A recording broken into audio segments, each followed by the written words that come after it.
Hello there, and welcome. If you've ever felt confused or even a little stressed about when to take Social Security, you are definitely not alone. Almost everyone I talk to who's in their 50s or early 60s says the same thing. I've worked my whole life, but I'm still not sure how this Social Security thing really works. So today, let's slow everything down. No fancy terms, no pressure, no fast talk. Just a calm, step-by-step explanation of what Social Security really is, how it works, and how you can make better decisions about it. By the end of this video, you'll understand when you can claim, how your benefits are calculated, what happens if you claim early or wait until later, what your spouse or survivor might receive, and how working in retirement could change things. We'll also walk through a few examples and answer some of the most common questions real people ask. All right, take a breath.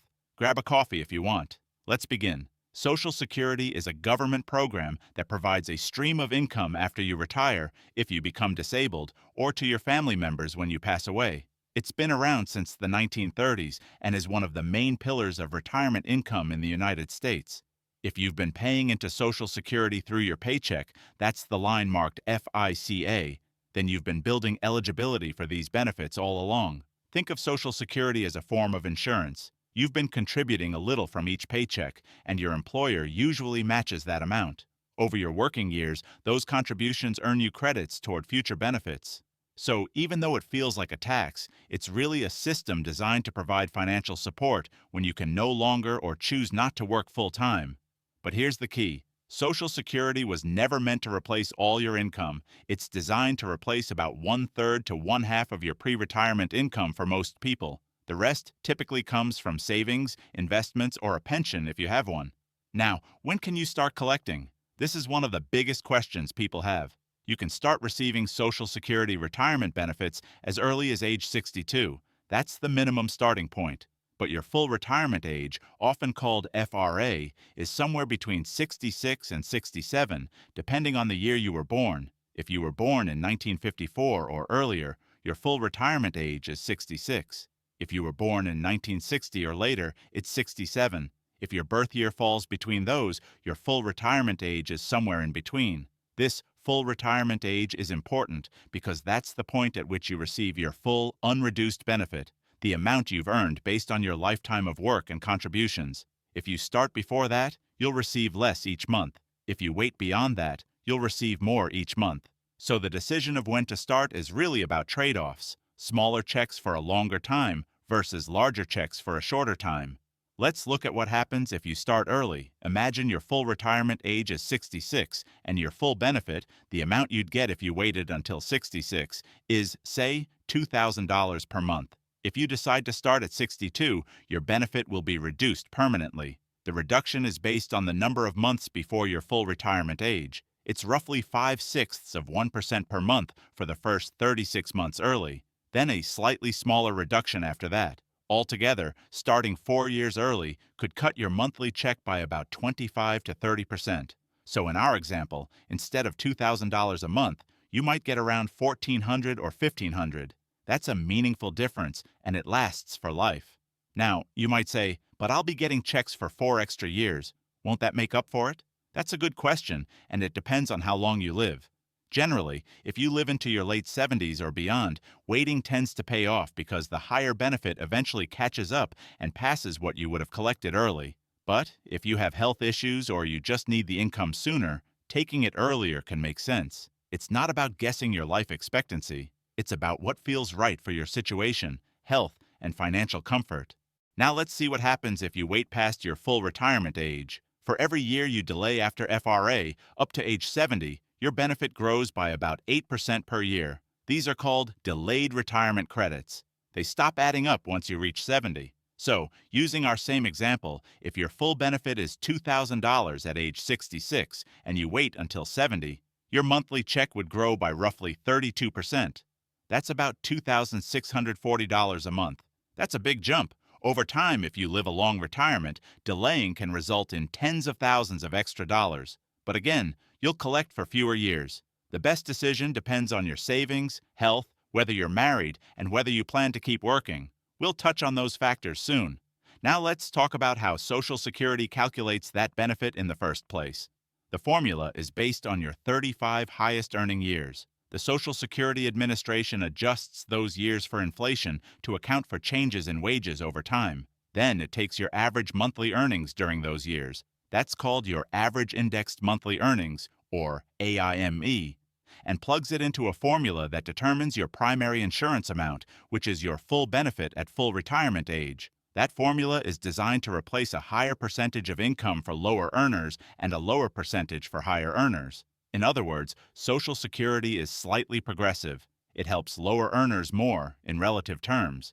If you worked fewer than 35 years, the missing years count as zero, which lowers your average. So if you're still working in your early 60s, every extra year of earnings could replace a zero or a low earning year, increasing your benefit slightly. That's one reason some people decide to keep working a few extra years, not just to save more, but also to strengthen their Social Security record. Now let's talk about married couples, spouses, and survivors. This part can make a big difference. If you're married, your spouse might be eligible for benefits based on your work record, even if they never worked or earned less than you. A spousal benefit can be as much as 50% of the worker's full retirement benefit if the spouse claims at their full retirement age. For example, suppose Bob's full benefit is $2,000. His wife, Linda, could be eligible for up to $1,000 per month as a spousal benefit. If Linda claims early, before her own full retirement age, that amount would be reduced, just like regular benefits are.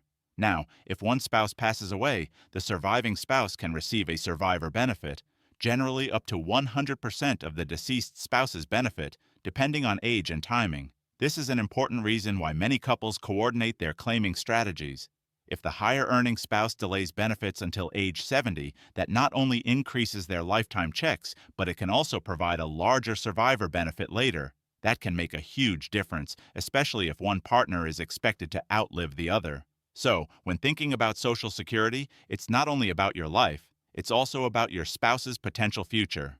Now, what if you keep working after you start collecting? You absolutely can work while receiving Social Security, but there are some rules to understand.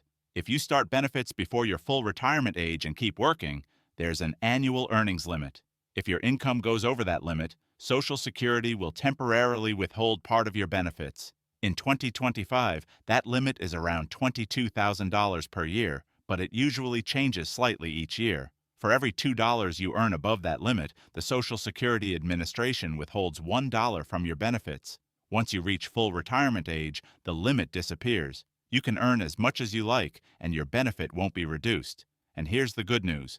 The money that was withheld isn't gone forever. When you reach full retirement age, SSA recalculates your benefit and gives you credit for the months when payments were withheld. So you'll get that value back over time through slightly higher checks. Also, if you continue working and have higher earning years, those new earnings may replace older, lower earning years in your top 35.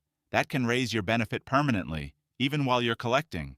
Let's look at a simple real-world example. Meet Jane. She's 64 and still working part-time. Her full retirement age is 66 and 8 months. She's trying to decide whether to start now or wait. According to her Social Security statement, if she claims now at 64, she'll receive about $1,600 per month.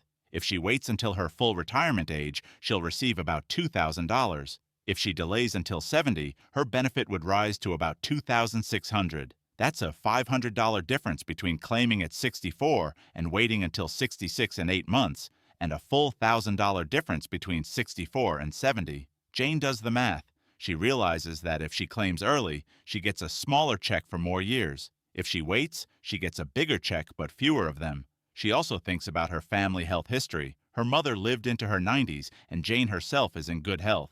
She decides to keep working a bit longer, use her savings for income for now, and claim at 67. That decision gives her peace of mind knowing she's maximizing her lifetime benefit while still maintaining flexibility. Now let's look at a couple examples. Meet Robert and Susan. Robert is 66 and the higher earner with a full benefit of $2,800. Susan is 64 with her own benefit of $1,200. Robert could start right now, but they're thinking strategically. If Robert waits until 70, his benefit would grow to around $3,700. If he passes away first, that higher amount would continue to Susan as a survivor benefit. So by delaying, Robert not only increases his lifetime income, but also helps protect Susan's financial future. In the meantime, Susan decides to start her benefit early to bring in some income now. That's a common approach. One spouse starts early, the other delays. It provides flexibility and balances short-term and long-term needs. Every couple's situation is different, but the key is communication and planning. Talking through these options together with real numbers in front of you can make a huge difference. Now let's tackle a few common questions people ask. Question 1. If I start early, can I change my mind later? Yes, but only in limited ways. If it's been less than 12 months since you started receiving benefits, you can withdraw your application, repay the benefits you've received, and reapply later. That's called a withdrawal of benefits. You can only do it once in your lifetime. After that, you can't restart again. Question 2. What if I already started early, but I keep working and earn a good income? Social Security will still adjust. They may temporarily withhold benefits if you go over the earnings limit, but once you hit full retirement age, they'll recalculate and raise your payment a little. Question 3. Are Social Security benefits taxable? Yes, they can be, depending on your income. If you have other income sources, like pensions, 401k withdrawals, or part-time work, up to 85% of your Social Security benefits may be subject to federal income tax. Not everyone pays that much. It depends on what the IRS calls your combined income. Some states also tax benefits, while others don't. Question 4. What happens to my benefit when my spouse dies? If you're the surviving spouse, you can usually receive the higher of your benefit or your spouse's benefit. You don't get both, but you do get whichever is larger. That's why the higher earning spouse delaying can be so important. It boosts not just their own check, but the survivor benefit too. Question 5. What if Social Security runs out of money? This one worries a lot of people. Here's what's happening. Social Security is funded mainly by payroll taxes from current workers. As baby boomers retire, there are fewer workers supporting more retirees, which creates a shortfall.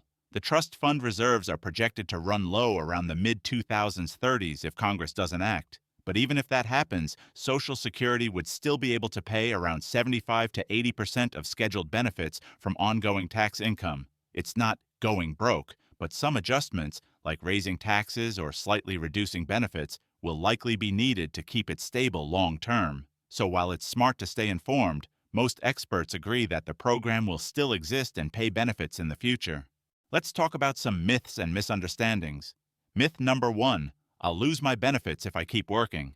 Not true. You might have temporary reductions if you're below full retirement age and earn above the limit, but once you reach full retirement age, those reductions stop and your benefit can even increase. Myth number 2. Social Security benefits are the same for everyone. Definitely not. Your benefit depends on your lifetime earnings and when you claim. Two people who worked similar jobs can have very different outcomes if one started early and the other waited. Myth number 3. It doesn't matter when I start because it all evens out. That might be true mathematically in some cases, but life isn't math. People live different lengths of time, have different expenses, and different peace of mind about money. Timing matters for your situation, not just the averages. Myth number 4. I'll automatically get the best benefit without doing anything. Actually, you need to apply. Social Security doesn't start automatically when you hit 62 or 67. You must file an application, either online, by phone, or in person, and checking your My Social Security account regularly ensures your earnings record is correct. Because mistakes do happen. If there's an error, like a missing year of earnings, your benefit could be calculated incorrectly. So take 5 minutes once a year to log in, check your statement, and make sure everything looks right. Let's also talk about the bigger picture, how Social Security fits into your overall retirement plan. Think of it as the foundation, not the full structure. It's reliable, inflation-adjusted income that continues for life. That alone makes it incredibly valuable, because most private pensions don't exist anymore. But to make retirement comfortable, you'll likely combine Social Security with savings from 401ks, IRAs, or other sources. The more you understand how Social Security fits into the mix, the better you can decide when to draw from each source. For instance, some people delay Social Security while drawing modestly from their savings early on, because once their Social Security starts later, that larger guaranteed check reduces pressure on their investments. Others prefer the opposite. Start Social Security early, preserve savings, and enjoy the flexibility. Neither is wrong. It depends on your comfort level, health, and cash flow needs. The key is there's no universal best age for everyone. There's only the best choice for you. Let's do another quick example to show how differences in claiming age add up. Suppose Maria's full retirement age benefit is $1,800. If she claims at 62, she'll get about $1,300. If she waits until 70, she'll get about $2,300. That's a $1,000 monthly difference. Over 20 years, that's roughly $250,000 of total difference just based on timing. Now, of course, she wouldn't get all 20 years of checks if she starts later, but it shows how much timing affects the lifetime total. That's why it's worth running your personal numbers on the official SSA website. It's free, and it's the most accurate estimate available. So, what should you do right now? Here's a simple 3-step action plan. Step 1. Open my Social Security account online at ssa.gov. It's quick, free, and gives you access to your personal record, your earnings history, and your estimated benefits. Step 2. Review your earnings carefully. If something looks off, like a missing year or an unusually low number, contact the Social Security Administration to fix it. Your benefits are based entirely on those numbers, so accuracy matters. Step 3. Use the Retirement Estimator tool on the site to see how different claiming ages affect your benefit. Play with the sliders. See the difference between 62, 67, and 70. Seeing it visually makes the decision much clearer. And remember, you don't have to decide today. You can revisit your plan each year as life changes. Social Security is flexible. You control when to start. Before we wrap up, let's touch on one more important topic: inflation and cost of living adjustments. Each year, Social Security benefits are adjusted for inflation through what's called a cost of living adjustment, or COLA. That means your check usually increases a bit each January to keep up with rising prices. These increases aren't huge, often 2 to 4%, but over time they help preserve your purchasing power. This makes Social Security one of the few sources of retirement income that's protected from inflation automatically. Now, let's slowly recap everything we've covered today. First, Social Security is not just a government check. It's a lifetime inflation-protected source of income that you've earned through decades of work. Second, you can start as early as 62 or as late as 70. Starting early gives you smaller checks for more years. Waiting gives you larger checks for fewer years. The right choice depends on your health, savings, and family situation. Third, your benefit is based on your 35 highest earning years, adjusted for inflation. Keep working if you can. Each year can make a small but meaningful difference. Fourth, if you're married, coordinate with your spouse. A smart claiming strategy can increase not only your income, but also your survivor benefits down the road. Fifth, check your Social Security record regularly. Understand how working affects your benefits, and plan around taxes if you have other income sources. And finally, remember, Social Security is designed to give you peace of mind, not stress. It's one part of your retirement plan, and understanding it puts you in control. So take your time, review your numbers, and make the choice that feels right for you. Whether you decide to claim early, at full retirement age, or later, the most important thing is that you understand how it works and how it fits into your life. If this video helped you understand Social Security a little better, please consider giving it a thumbs up and sharing it with a friend or family member who might benefit too. And if you'd like more simple, trustworthy videos on retirement, investing, and everyday money decisions, subscribe to the channel and hit the notification bell. I release new videos each week, always focused on helping you feel more confident about your financial future. Thank you for watching, and take care of yourself. You've worked hard for this. You deserve to enjoy your retirement with clarity and confidence.